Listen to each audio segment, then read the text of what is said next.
puasa 1 bulan penuh di bulan suci Ramadan, kita mendapatkan predikat takwa. Lalu yang mana yang dikatakan takwa yang disiapkan oleh Allah itu orang-orang yang mendapatkan predikat takwa itu? Yang pertama itu adalah allazina yunfikuna fis-sarra'i wad-dharra. Orang yang menafkahkan, menginfakkan, mensedekahkan hartanya baik dalam keadaan lapang maupun dalam keadaan susah. Hari ini Pak Camat ini mengundangkan kita pada pagi menjelang siang ini dalam keadaan lapang atau dalam keadaan susah? Alhamdulillah. Dalam keadaan lapang. Berarti Pak Camat sudah mendapatkan predikat takwa dari salah satu itu. Kenapa? Dalam keadaan lapang ia undangkan seluruh warga kecamatan Alam Barajo itu, terutama pimpinan-pimpinan dalam organisasi atau yang membantukan dalam kegiatan harian Pak Camat. Apa tujuannya? Halal bihalal. Intinya itu adalah makan bersama namanya. Nah, kita doakan rezeki yang Allah perluaskan itu dititipkan kembali kepada Pak Camat, diperluaskan oleh Allah rezekinya. Apakah dalam keadaan lapang kita mengeluarkan sebagian rezeki kita itu nanti Allah tak tambah? Allah tambahkan.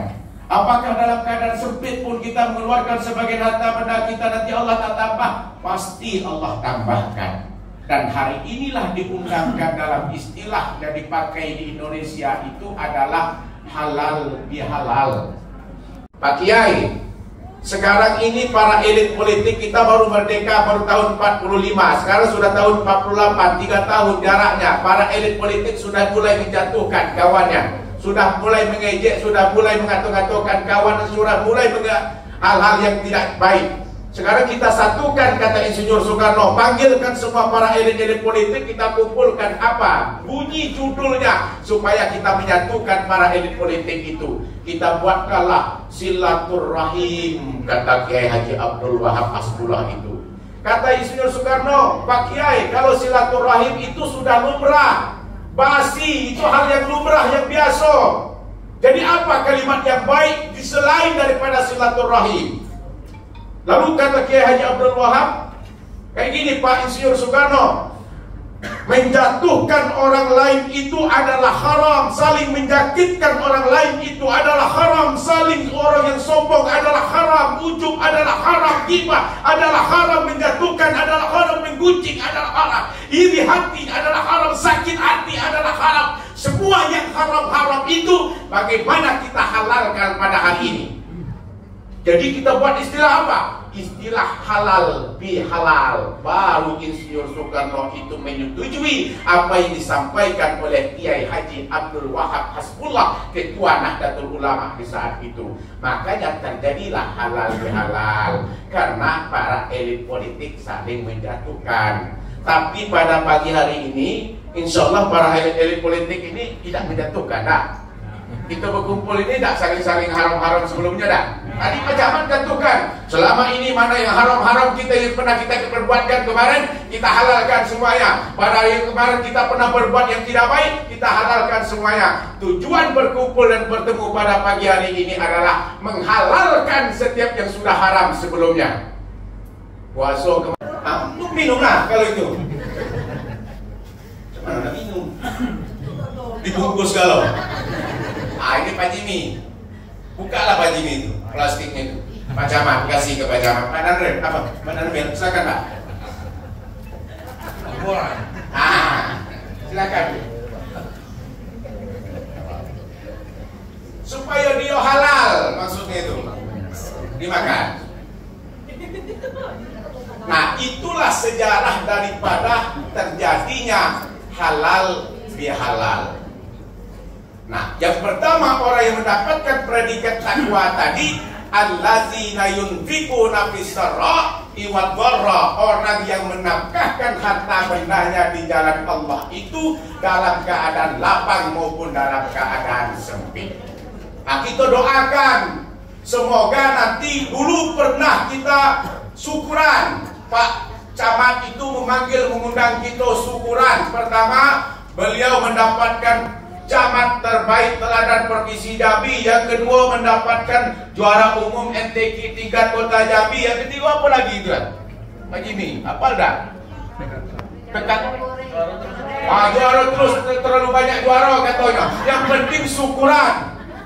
Dipanggil juga kita yang selalu yang membantu dalam pekerjaan itu mendapatkan juara, dipanggil juga. Sekarang ini juga dipanggil lagi halal bihalal. Kecamatan lain itu belum tentu belum jalan.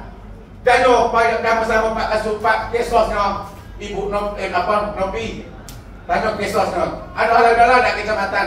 Tak ada. Kenapa? Dananya tak ada. Nah, kenapa Alam Rajo itu bisa?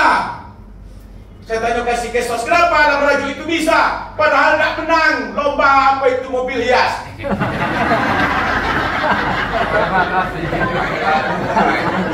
Ya, menang tidak, tapi di halal bihalal. Orang yang menang saja di mobil hias belum sampai saat ini belum undang-undang juga. Pasar, Telanai, Danau Teluk, Palmera, Jelutung, Limo, saya tandoin itu 5-5. Aduh, tak lurah camat ini ngundang, tak ada rupanya. Rupanya belum, memang belum. Nah, ini menang tidak apa tidak, tapi tetap halal bihalal. Itulah yang dikatakan dengan allazina yunfikuna fis-sarra'i wad-dharra. Rasulullah begitu juga dengan Aisyah. Di saat Aisyah dan Rasulullah itu lagi asik berkomunikasi di rumahnya, lagi asik berkumpul, datang pengemis, ketuk pintu rumahnya Rasulullah. Assalamualaikum ya Rasulullah. Waalaikumsalam. Ya Rasulullah, saya ini adalah pengemis, dah 3 hari tak makan dalam keadaan lapar. Kira-kira ada tak makanan di rumah? Kata Rasulullah, wahai Aisyah istriku, ada tak makanan di rumah? Kata istrinya, wahai Rasulullah, tak ada makanan. Ada minuman tak? Tak ada juga minuman. Ada duit tak? Tak ada juga duitnya. Jadi apa yang nak kita kasih kepada pengemis yang tegak di pintu rumahnya Rasulullah? Apa kata Rasulullah, wahai istriku Aisyah, kira-kira ada tak pakaianku yang baik, bagus, bersih dan suci, berikan kepada si pengemis yang telah berdiri di depan rumah kita itu. Mana tahu nanti dengan baju yang bersih, suci dan bersih itu dia mendapatkan rezeki yang luas. Ada, kata Aisyah, ambillah Aisyah pakaiannya Rasulullah yang baik, bersih, suci, diberikan kepada seorang pengemis yang berdiri di pintu rumahnya Rasulullah. Setelah pengemis itu mendapatkan pakaiannya Rasulullah, bangga kita.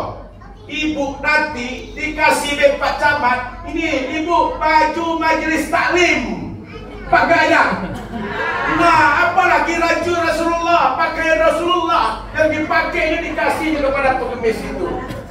Wali kota ngasih tahu, wakil wali kota ngasih baju, Pak Camat juga ikut juga ngasih baju. Masa tidak bangga gitu? Mau senang kasih tahu sama suaminya, aku dikasih Pak Camat pakaian majelis taklim untuk kecamatan. Luar biasa. Aku ada anggaran tuh, ada ngerti anggarannya. Moga-moga besok diambil banyak. Itu ada sama Ustaz Ustaz. Ya, saya lanjutkan. Lagi sambung ya. Ya. Nah, bangga seorang pengemis itu mendapatkan pakaiannya Rasulullah. Berlarilah si pengemis itu di tengah-tengah. Tengok itu ada pengemis menjualkan pakaiannya Rasulullah, dijual dengan harga yang mahal. Tolong belikan dan tawarkan. Kalaupun berapapun yang ia jual, belikan, kata si tua buta kaya. Berangkatlah si budak itu membelikan pakaian yang dijualkan pengemis itu di tengah-tengah pasar. Dapat si budak itu membelikannya. Wahai majikanku, buta tua kaya, ini pakaian aku sudah belikan dari seorang pengemis, dijual dengan harga yang mahal. Aku serahkan kepada engkau, wahai majikanku, tua buta kaya. Apa kata si buta tua kaya tadi? Kalau engkau bisa membelikan pakaian yang dijualkan pengemis tadi, engkau seorang budak akan aku merdekakan. Rupanya bisa dibelikan oleh seorang budak. Buta tua kaya setelah mendapatkan pakaian yang dibelikan oleh si budak tadi, langsunglah berdoa di tanah haram, di tanah suci. Ia langsung sujud di hadapan Allah itu, di tanah suci haram itu. Setelah dia sujud, dia tadahkan, dia angkatkan tangannya ke atas. Dia usaplah pakaian yang diberikan oleh seorang budak tadi. Innama amruhu iza arada syai'an ayyakula lahu kun fayakun. Kalau Allah itu berkehendak, tidak ada satupun yang menghalanginya. Kenapa? Buta tua kaya tadi ia usapkan pakaian yang milik Rasulullah, diusapkan di matanya si buta tua kaya. Setelah ia usapkan secara perlahan-lahan dan pelan-pelan, mata itu terbuka secara lebar-lebar. Allah angkatkan penyakit si buta tua kaya. Dia mengetahui indahnya Masjid Nabawi, indahnya cantik-cantiknya si perempuan, cantik ganteng-gantengnya si laki-laki. Baru dia tahu, oh rupanya dunia ini indah. Atas apa? Izin Allah. Apa kata si buta tua kaya tadi? Baju yang aku beli ini setelah angkatkan penyakit ini akan aku hadiahkan kepada Rasulullah Sallallahu Alaihi Wasallam. Berangkat si buta tua itu ke rumah Rasulullah. Ya Rasulullah, ini pakaianku, pakaian yang engkau berikan kepada pengemis. Setelah itu pengemis itu jualkan pakaiannya Rasulullah dengan harga yang mahal. Pengemis yang jadi pengemis yang miskin menjadi kaya setelah menjualkan pakaian Rasulullah menjadi harga yang mahal. Dibelikan oleh seorang budak. Budakku itu setelah dia membeli, aku merdekakan lagi budaknya itu. Setelah buta tua kaya membelikan dengan harga yang mahal, kebutaannya itu diangkatkan oleh Allah penyakitnya. Maka sekarang itu pakaiannya kembali kepadaku, aku hadiahkan kembali kepada engkau ya Rasulullah Sallallahu Alaihi Wasallam. Tersenyumlah Rasulullah mendapatkan hadiah bajunya yang diberikan kepada pengemis tadi. Apa kata Rasulullah? Wahai istriku Aisyah, begitulah kekuasaan Allah memberikan kepada hambanya. Pakaian yang kita berikan pengemis, pengemis itu menjadi kaya. Pakaian yang dibelikan budak, budak itu dimerdekakan. Si buta tua yang membelikan, kebutaan dan diangkatkan oleh Allah. Pakaian itu kembali kepada kita. Masalul lazina yunfikuna amwalahum fisabilillah kamasali habbatin anbatat sab'a sana bila fi kulli sunbulatin mi'atun habbatin wallahu yudaifu liman yasha wallahu wasi'un alim. Perumpamaan orang mengeluarkan nafkah harta di jalan Allah bagai kesempurnaan seperti padi. Setiap tangkai padi tumbuh 7 tangkai, setiap 7 tangkai tumbuh 100 biji. Begitulah Allah melipatkan ganjaran-ganjaran kepada yang Ia kehendaki. Allah Maha Luas karunia dan lagi Maha mengetahui atas segala sesuatu. Paham apa tidak itu? Saya capek-capek ngomong itu.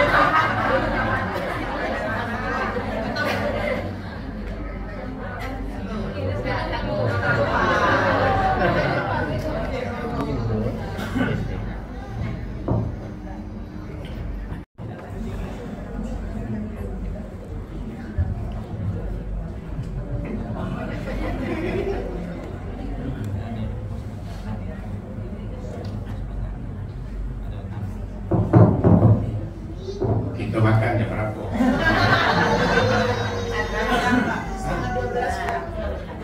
5 menit lagi.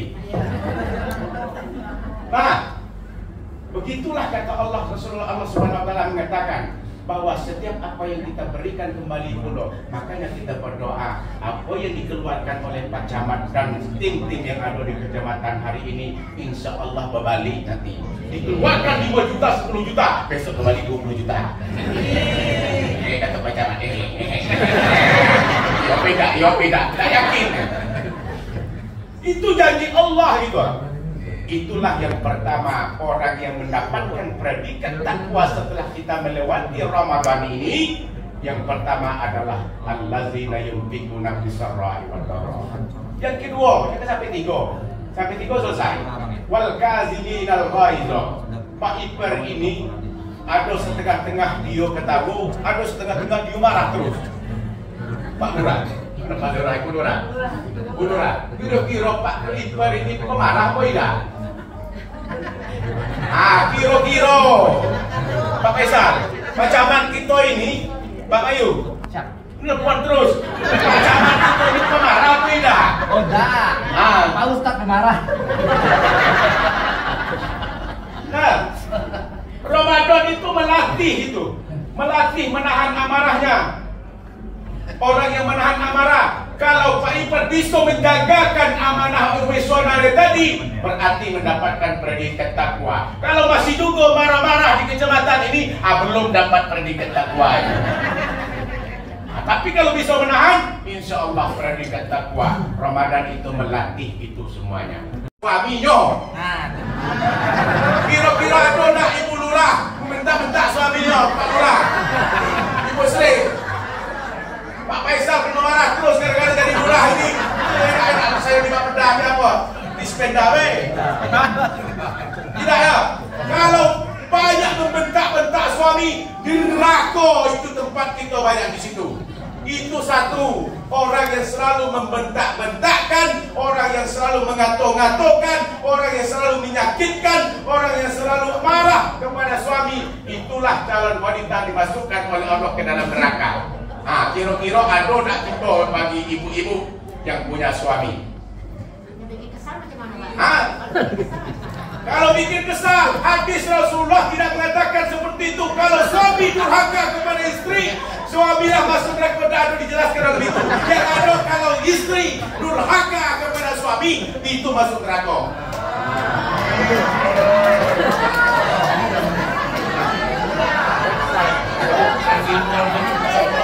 Ibu-ibu yang saat ini, insya Allah dimasukkan ke dalam surga.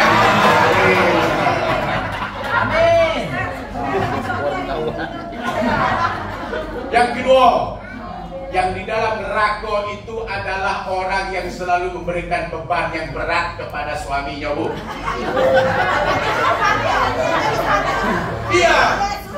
Iya, orang yang memberikan beban berat kepada suaminya. Apa kata suami setiap rukuk sujud dia berdoa, ya Allah, Rabbana la tu'akhidna in nasina aw akhtana, Rabbana wa la tahmil alaina isran kama hamaltahu 'ala alladziina min qablina, Rabbana wa la tuhammilna ma la taqata lana bihi wa'fu 'anna waghfir lana warhamna anta maulana fansurna 'alal qaumil kafirin. Ya Allah, jangan Engkau hukumkan kami kalau kami banyak lupa dan salah, ya Allah. Jangan Engkau berikan beban kepada kami sebagaimana Engkau telah memberikan beban kepada orang-orang sebelum kami. Jangan Engkau pikulkan kepada kami apa yang tak sanggup kami memikulkan, ya Allah. Berdoa, ya Allah. Kata suaminya berdoa, datang istrinya, beban yang berat ya. Kalau tidak balik 3 juta, jangan balik-balik. Kalau nak gaji dah bawah 5 juta, jangan balik-balik. Pening pada orang mikirkan balik itu gajinya 5 juta atau 3 juta. Apa? Diberikan beban pertentangan antara kemauan kebutuhan istri dengan kemampuan suaminya, masuk ke dalam neraka.